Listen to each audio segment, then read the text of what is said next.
ഇതിലോട്ട് ഈ തല്ലി വെച്ച ഇഞ്ചി, പച്ചമുളക്, വെളുത്തുള്ളി ഈ കൂട്ട് ചേർക്കുക.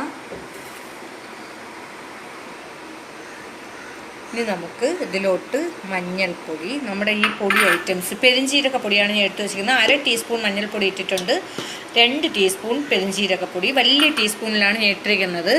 പിന്നെ 3 ടീസ്പൂണാണ് നമ്മുടെ മുളക് പൊടി എടുത്തിരിക്കുന്നത്.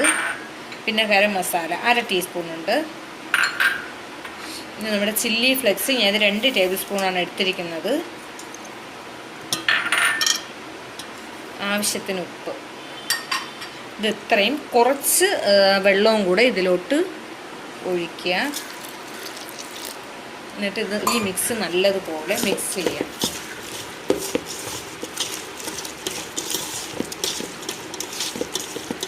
ഈ സമയം ഉപ്പൊക്കെ ഉണ്ടാകുന്ന നിങ്ങൾ നോക്കണം.